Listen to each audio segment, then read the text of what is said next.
Hey y'all, here's my lettuces. I'm only just now hardening those off.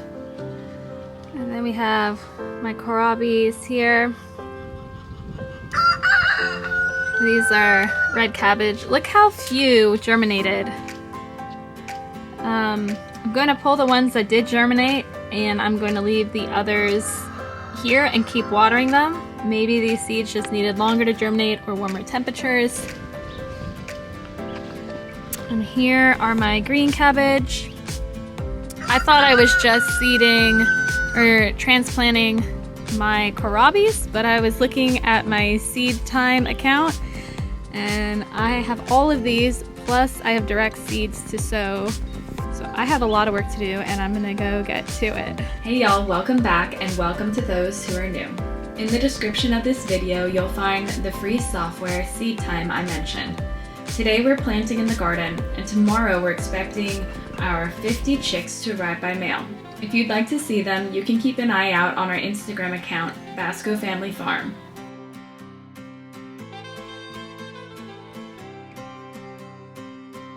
Here we have kohlrabi and a cabbage, and the pattern repeats itself all the way down the bed.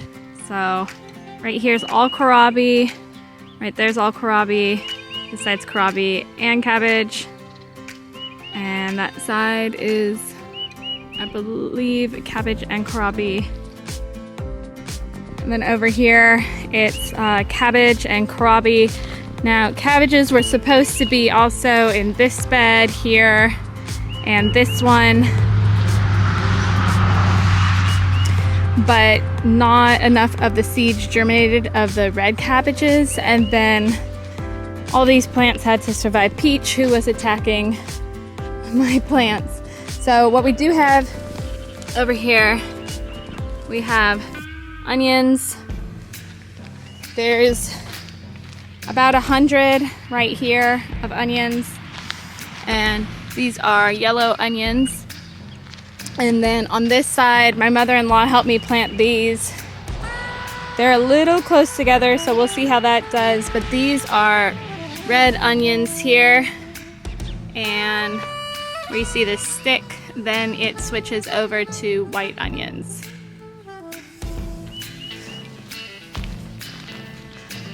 We had potatoes, or we do have potatoes in the ground here, but we had a cold snap and they've died back. So here's the plant that's died back, but it'll just put out new leaves. Like if you look here, here's some fresh potato leaves. So this is a potato bed. I'm going to also be sowing beets in here because this was also supposed to have cabbage in it, but we had so few cabbages germinate and I didn't sow anymore, so I'm just gonna put some beets and probably radishes in here. Here is the garlic. Here is the garlic. It is growing really nice. I'll be putting beets in between the rows of garlic. And I've been seeing a rabbit in the early mornings when I go to feed the chickens. And I don't want it to devour my little seedlings. So I'm going to be taking chicken wire and covering the tops of the bed to keep the rabbit out. I think we have 1 or 2 rabbits, so I need to kind of handle the pest control on that. All right, y'all. Daniel helped me, and we got the chicken wire. It's kind of like laid on top. And then it's laid on top, and then we use a staple gun to adhere it to the edges. So this should keep the bunnies out. We will see. We didn't have trouble with bunnies last year because putting in the weed barrier freaked out all the critters. So they stayed out of the garden, but I think Peter Rabbit and friends are used to it now, so that's why they're going in the garden. So this is going to be my temporary solution till I figure out what I'm going to do for a more permanent solution. So I'm putting up this fence because I've been noticing rabbits in the garden. They are eating my strawberry leaves, and I can tell it's rabbits because there's a clean cut where they bite it. It's not like ripped and torn. So this will be the first fence. I will put a second fence 3 feet out, and the second fence is for the deer. If you put a second fence 3 feet out, it doesn't matter how tall the fence is, the deer will not jump it because they don't have any depth perception and they cannot tell how close or far away the second fence is, so they can't safely make the jump. So they won't jump into the garden.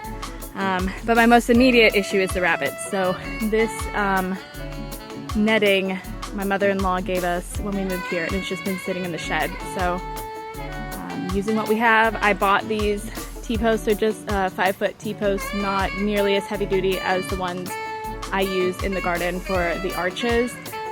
These were just over $5 a post, where the ones in the garden, much more heavy, much higher in height, those are over $7 each. So since it doesn't matter how high the net is, I can go ahead and get these like shorter ones, and they're very easy to hammer in. So wish me luck, here we go. In this bed I'm planting rainbow corn, and I'm using a jute string to help me plant in a straight line.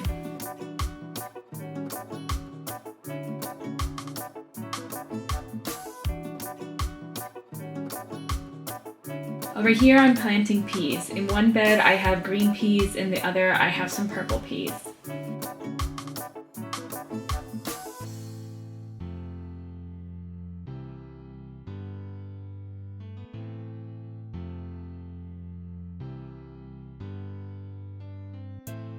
Here next to the garlic I'm planting beets.